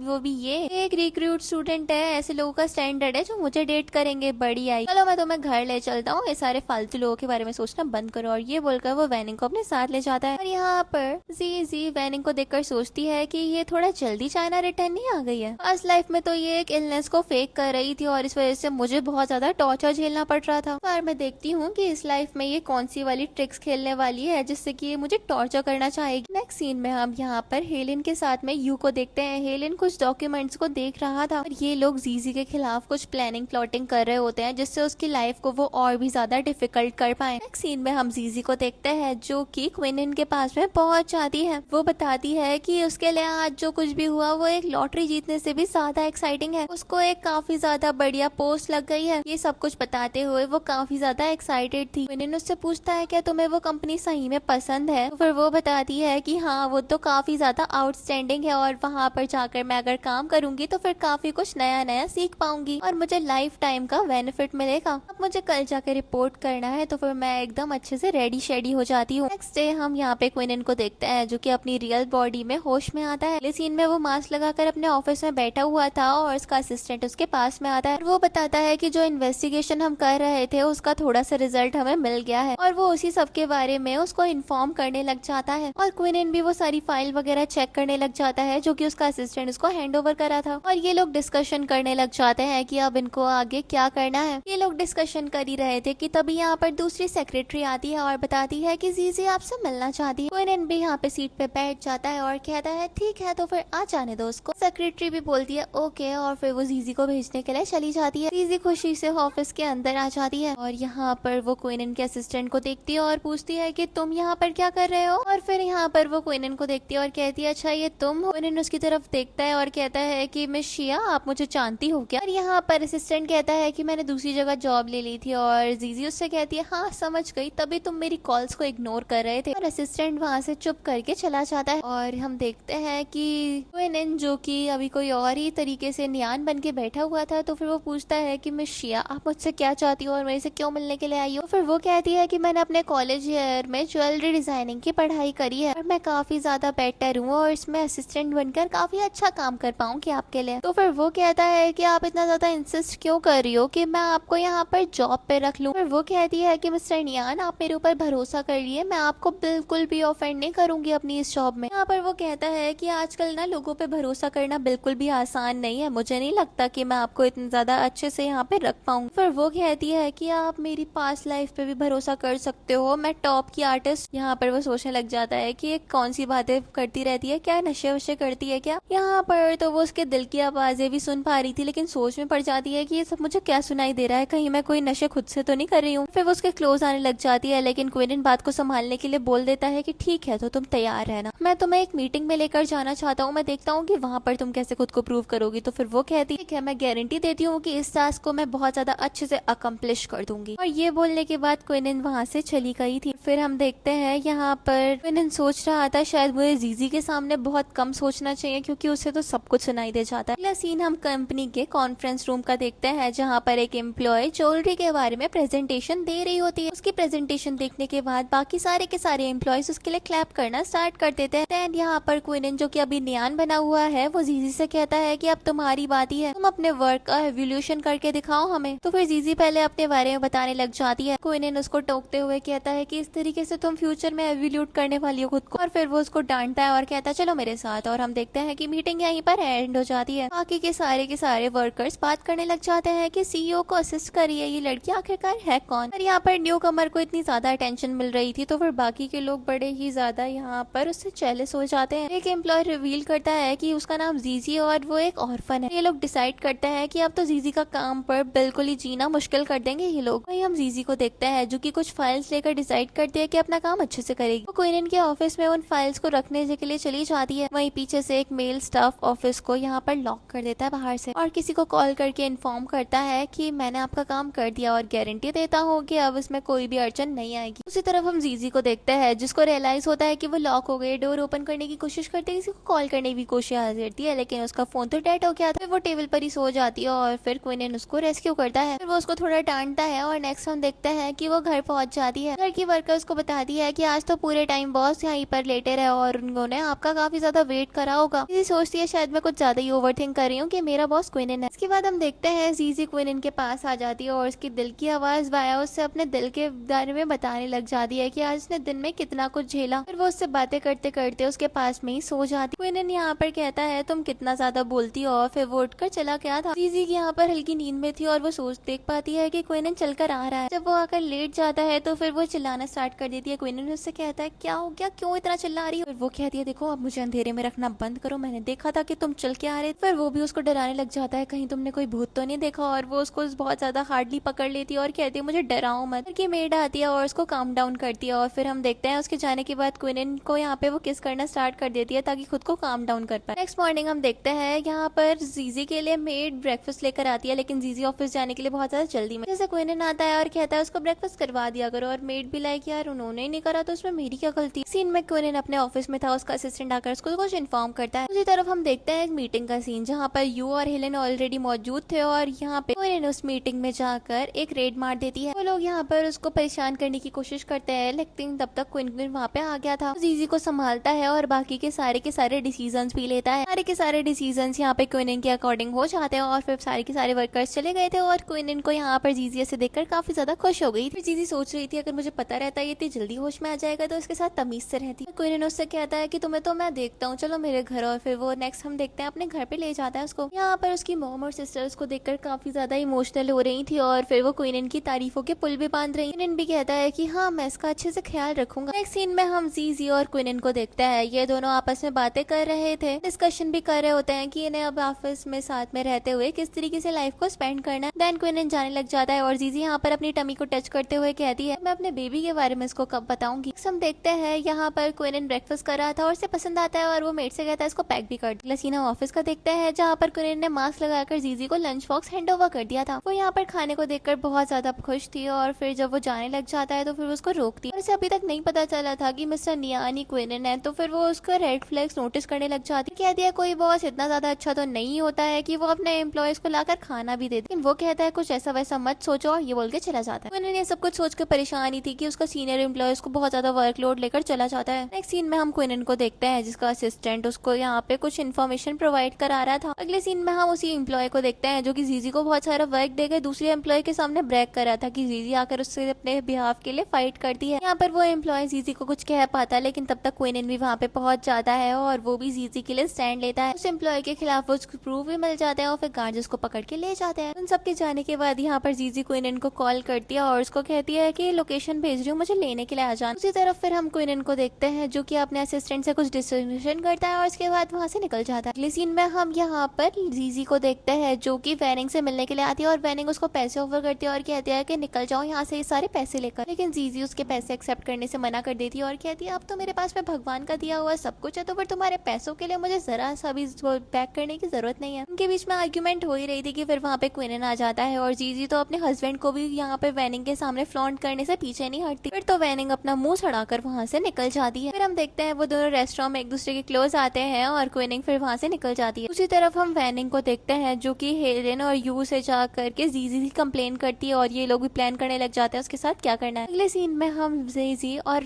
क्विनन को देखते हैं जो कि एक दूसरे के साथ में थोड़ा कोजी हो रहे थे। नेक्स्ट सीन में हम जीजी को देखते हैं जो कि मिस्टर नियान के साथ में उन्हें एक फाइल जमा करने के लिए आई थी। उसे थोड़ा सस्पेक्ट होता है कि ये क्विनन ही और उसको चेक करने लग जाती है, वो आगे कुछ कर पाती है। तब तक असिस्टेंट आ जाता है और क्विनन खुद को सेव कर पाता है। जीजी असिस्टेंट से कुछ यहाँ पर खिचड़ी पकाती है और फिर निकल जाती है और फिर हम उसको नेक्स्ट क्विनन के ऑफिस में ही देखते हैं। उसके लिए कुछ खाने का बनाकर लेकर आई थी और कहती है कि मैंने अपने हाथों से बनाया। क्विनन कहता है अच्छा ठीक है जीजी तुम जाओ, मैं इसको बाद में खा लूंगी। फिर वो लंच को देखकर सोच में पड़ जाता है कहीं उसकी कोई चाल तो नहीं, और इतनी देर में यहाँ पे जीजी तो उसके लिए कॉफी भी लेकर आ गई। क्विनन जीजी की इन सारी की सारी हरकतों की वजह से बड़ा ज्यादा गुस्सा कर रहा था कि आखिरकार ये सब वो कर क्या रही है। नेक्स्ट सीन में हम क्विनन को उसके दोस्तों के साथ में देखते हैं। यहाँ पर वो अपने उस दोस्त से सब कुछ डिस्कस कर रहा था कि अभी वो अपनी लाइफ में कितना ज्यादा स्ट्रगल कर रहा है। उसका दोस्त तो उसका काफी ज्यादा मजाक बना रहा था और कह रहा था कि तुम अपनी वाइफ को सब कुछ सच ही बता दो तभी ज्यादा फायदे में रहोगे। नेक्स्ट जब क्विनन घर पहुंचता है तो फिर जीजी कहीं पे जा रही थी, वो कहती है कि मैं जल्दी आ जाऊंगी और ये बोलकर वो चली गई। जीजी को तो रास्ते में कुछ गुंडों ने किडनैप कर लिया। वहाँ पे पहुंचता भी है लेकिन जीजी का उसको नामो निशान पता नहीं चला। अपने असिस्टेंट के साथ में यहाँ पर उसको ढूंढने स्टार्ट कर देता है। उसी तरफ हम जीजी को देखते हैं जिसको यू और हेलेन ने ही किडनैप किया था। वैनिंग भी यहाँ पर थी और यू अपनी सारी की सारी भड़ास जीजी के ऊपर निकाल रहा होता है। जीजी तो लेकिन उन लोगों से बिल्कुल भी नहीं डरी थी और कह रही थी कि देख लेना क्विनन मुझे बचाने के लिए बस आता ही होगा। लेकिन वो लोग गुंडों को यहाँ पे ऑर्डर दे देते हैं कि वो लोग जीजी के साथ में गलत करे, लेकिन क्विनन बिल्कुल सही टाइम पे आ जाता है और जीजी को रेस्क्यू कर लेता है। यहाँ पर इमोशनल थी, वो उसको संभालता है और उन लोगों को बहुत ज्यादा सुनाता है जिन्होंने उसके साथ गलत करने की कोशिश करी। नेक्स्ट ये दोनों कार में होते हैं और एक दूसरे से कोजी कोजी बातें कर रहे थे और असिस्टेंट बेचारा बड़ा ज्यादा अनकंफर्टेबल हो रहा था। फिर क्विनन उससे कहता है तुम कार से बाहर ही चले जाओ। हम देखते हैं क्विनन जीजी को अपना कार्ड देता है और जीजी सोचती है इस तरीके से वो मिस्टर नियान के और ज्यादा क्लोज जा सकती है और रियलिटी का पता कर पाएगी। फिर वो उसे मैसेज कर देती है। क्विनन को ये मैसेज देखकर गुस्सा आता है क्योंकि वही तो मिस्टर नियान। नेक्स्ट सीन में हम जीजी को देखते हैं जो कि अपने बॉस जो कि उसका खुद का पति और वो अंधी पहचान नहीं पा रही उसके साथ में यहाँ पे एक खाने पे आई होती है। यहाँ पर वो उससे मेस्मराइजिंग बातें करने लग जाती है और वो एकदम हैरान था कि ये लड़की मुझसे मैरिड है और दूसरे आदमी से फ्लर्ट कर रही है। सीन में हम कोइनन को देखते हैं जो कि अपने दोस्त के साथ में ये सारी की सारी सिचुएशन को डिस्कशन कर रहा है। दोस्त भी उसको कुछ एडवाइसेस देने लग जाता है ताकि वो सब कुछ फिक्स कर पाए अपनी लाइफ। नेक्स्ट हम देखते हैं कोइनन जब घर पर वो पहुंचता है तो फिर वो और जीजी के बीच में थोड़ी सी हल्की फुल्की आर्ग्यूमेंट होती है। फिर वो उसको रूम में लेकर जाता है और उसके क्लोज होने की कोशिश करता है, लेकिन फिर जीजी उससे ज्यादा ही लड़ने लग जाती है कि कोइनन ने उसको सच बता दिया था कि वही उसका बॉस है और जीजी को बहुत ज्यादा बुरा लगता है कि उसके हस्बैंड ने उसे इतने लंबे टाइम तक छुपाया कि वो वेजिटेटिव स्टेट से बाहर आ गया था। नेक्स्ट हम देखते हैं ऑफिस में कोइनन बिना मास्क के जाता है और बाकी एम्प्लॉयज ये देखकर एकदम हैरान रह गए थे और वो जीजी को अपने ऑफिस में बुलवाता है। जीजी से काम के बारे में बात कर रहा था, लेकिन जीजी तो उससे अभी भी नाराज थी। उससे मुंह फुला के बात कर रही होती है और कोइनन भी उससे लड़ने लग जाता है कि तुम मेरी बात ही नहीं समझती हो। के लिए डिवोर्स अग्रीमेंट भी ले आती है नेक्स्ट की तुम अब मुझे छोड़ ही दो। लेकिन वो तो नाराज हो जाता है और कहता है कि देखो मैं तुम्हें नहीं छोड़ूंगा, तुमने पहले मेरा फायदा उठाया और अब मुझसे भाग रही हो। सब कुछ चल ही रहा था कि जीजी बेहोश हो जाती है। नेक्स्ट हम देखते हैं वो अपने होश में आती है और तब वहाँ पे मिसेस रॉन्ग और कोइनन दोनों मौजूद थे। कोइनन उसको देखकर कहता है तुमने मुझे कितना ज्यादा डरा दिया था। वो कहती है कि चाइल्ड को तो कुछ नहीं हुआ, तो वो कहता है कि तुम अपना तो ध्यान रखो। यहाँ पर ये सब लोग खुश हो जाते हैं और अपने बीच के सारे गिले शिकवे मिटा देते हैं और इसी सीन के साथ इस ड्रामा की हैप्पी एंडिंग हो जाती है। Thanks for watching.